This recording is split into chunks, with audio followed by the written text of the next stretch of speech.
So I can't even tell you how often I get asked this question, and I'm glad that the sister asked because it tells me exactly what I need to teach the collective during this time while we are jumping into the salt bath series. Now, it is currently Mercury in retrograde, and as I stated in part 1 and 2, right now this is the energy to let go and to release what you no longer want to carry. Now, the thing about salt bathing a lot of times is that depending on what the blend is, you can do a spiritual salt bath or you can do a spiritual shower. Now, in this video, I'm going to be covering how to do a spiritual shower with the salt baths that we have. Now, not every salt bath in our collection can be used as a shower, only some of them, okay? This one particularly, the You Gotta Go collection, it does come with the herbs already mixed in and all the elements already mixed in, so you don't have to worry about doing a salt bath versus a salt shower. The other thing that I do want to point out really quickly is if you have high blood pressure, you want to limit your salt baths. You want to, instead of taking salt baths, do salt showers.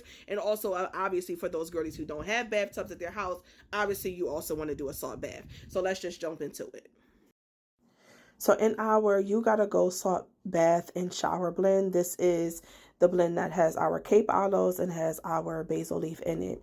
For this particular blend, you want to make sure that you blend the herbs really well. Now, if you're getting our already pre-mixed blend from at the link above, then you know that it's already coming mixed together.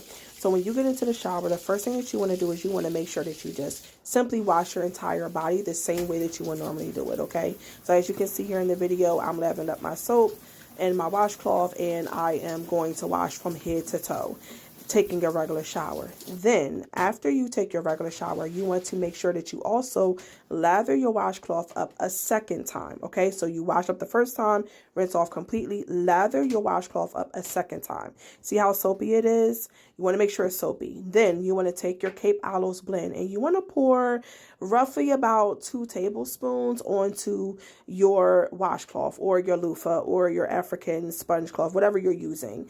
And you want to pour that in. Now, when you get done pouring it, you also want to make sure that you rub your cloth together so that the salt starts to dissolve.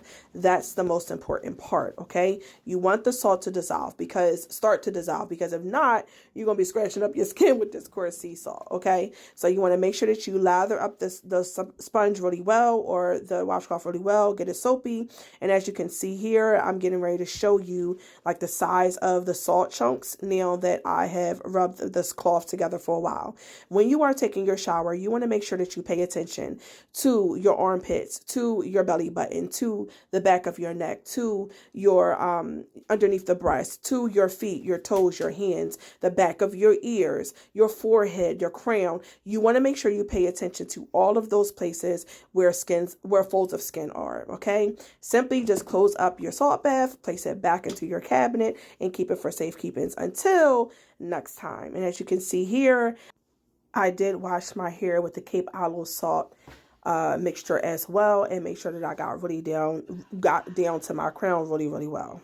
And I know a lot of people are going to have the question, so Hadida, is there a certain amount of time that we're supposed to use this when we're in the shower? No. But the most important thing while you're doing the shower, as I showed you in the video before or in the clips before, is that you are actually setting your intentions on what you want to release as you are washing. So for me, as I mentioned, I lather up my soap and I do a full wash from head to toe with regular soap first, whatever your version of soap is. And you can use a loofah for this. You can use a washcloth. You can use your African sponge, cloth if you want to. It does not matter what you use. It more so matters that you are washing the full body first, and that the Cape Aloe salt bath is the last thing that you are doing before you step out of the shower. So you're going to lather up your washcloth. You're going to wash all over your body from head to toe. And then in the second round, you're going to use your Cape Aloes mixture. And as you saw, you just take a little bit of a pinch of the, or 2 or 3 pinches of the salt mixture onto your washcloth or your loofah, whatever you're using. Lather it up until that salt starts to dissolve, just like you saw me do. And then you want to wash your body from head to toe. Now you do want to also in this, take some of the sea salt, and I couldn't show this because I have to cover my head, but take some of the sea salt and Cape Aloes mixture, rub it in your hands. And for those of my girlies that's wearing wigs, maybe you have to pull that wig off for a second, okay? But take your Cape Aloes mixture in your hand and rub it through your hair, getting down to your crown, okay? If you are not able to do this right now because of whatever hairstyle you have, then when you go to wash your hair, you want to make sure that you take some of that Cape Aloes and you actually get down into the crown. Why? Because your crown, also known as your Odri, if you are into Ifa or any of the other African spirituality paths, you want to focus on the crown because your crown is what needs to be centered with divine in order for you to move forward. And as I mentioned before, this energy, this time of retrograde is going to bring things from the past that you do not want, and it's also going to amplify because we're going to go into the Lions Gate, we're going to go into the new moon, we're going to have Mercury retrograde end, and that's like spiritual slingshot. If you didn't hear all of that, go to part 2. But this is going to amplify right now. We're in summer, everything is growing and blossoming. You want to release so that you're not amplifying the old, instead you are amplifying the new. Okay, so after your salt bath, just towel dry the body, and then you can moisturize. It's important that you moisturize before you completely dry after you take your salt bath, because if not, your skin will be dry, okay? Or salt shower, I should say, but because I'm so used to saying bath, so I just say bath. But take your moisturizer, moisturize the skin right after you do your salt showers so that you are hydrating the skin and it's not being dried out completely.